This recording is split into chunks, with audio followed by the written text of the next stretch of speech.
Okay, in this video, we're going to cover measurements, the different types of measurements, and talk about how they are found. So the measurements you'll see in this class for AP, we're going to see mass, pressure, volume, temperature, time, concentration, energy, electricity, and pH. Going just more in detail on each one of them, on what it is and how we find it. So mass is how much something weighs. Okay, so if I had a cube of something, like let's say it's a cube of gold, wouldn't that be nice to have? Okay, if I put it on a scale, I can measure the mass or the weight of that object. Okay, since we're talking about it, what is the difference between mass and weight? Okay, they're essentially going to be pretty much the same. They're almost always used interchangeably. Weight is dependent on gravity. So the weight of this cube will be different here on Earth versus like the moon, but the mass will be exactly the same. So that's why in science we tend to use mass as the form of measurement rather than weight. On Earth, though, the weight and the mass will be exactly the same because we're going to base it off of Earth's gravity. So that's mass. We can figure that out on a scale. Volume can be found, volume is just how much space that object takes up. So this cube, how much space does it take up? Now, since it's a cube, you could use geometry and take the width, length, and height and multiply it. Now, for our class, we're not going to do that. Ways to actually figure out volume for like this cube. Let's say I had like a beaker and I filled it up with water. When I put that cube in, that water will displace, okay? That displacement of water will tell me the volume of that object. So that's a way in science that we actually solve for volume. Otherwise, you would have to, multiply by height, length, and width, or whatever it might be for that object. Okay, pressure.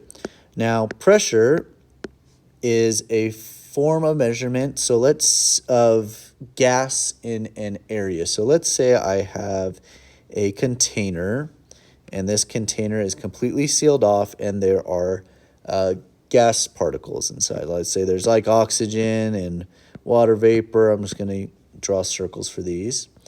Okay, and we'll talk more about pressure at a later date. But pressure is a measure of how hard or how fast these gas particles are hitting the edge of the container. The more particles I add and the faster or harder they're hitting, the pressure increases. Okay, these gas particles are trying to escape. So the more they're trying to escape, whether because there's a lot more gas particles or whatever it is, pressure increases. So that's what pressure is. Time and temperature. So let's go temperature first. And we'll go to more detail what temperature actually is. But the way I want you to think of temperature is particles are all moving. So let's say I have a bunch of particles in the air and they're all moving in different directions.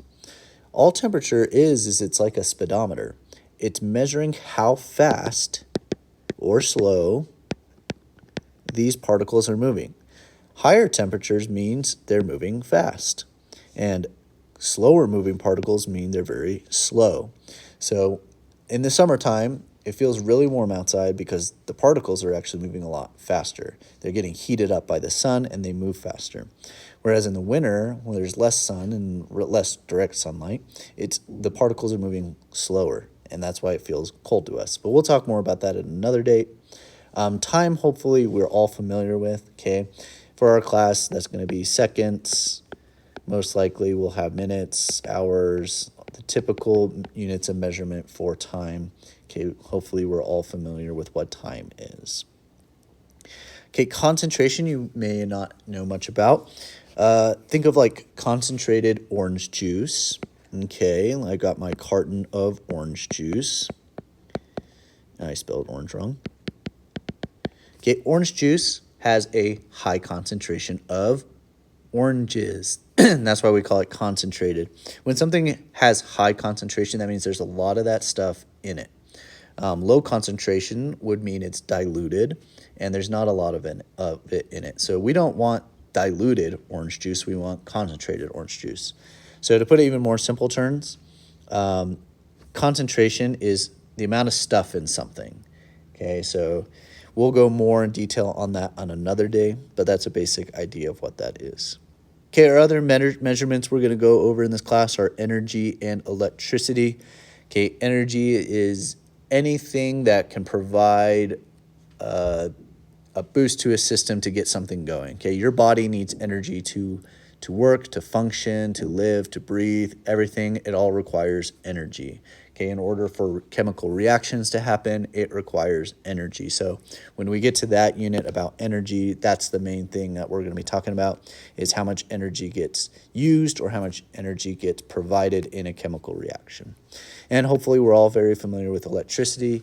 Electricity is what makes your phone run, your car run, a lot of different things. Electricity is very important, so we'll learn about electricity, particularly how batteries work.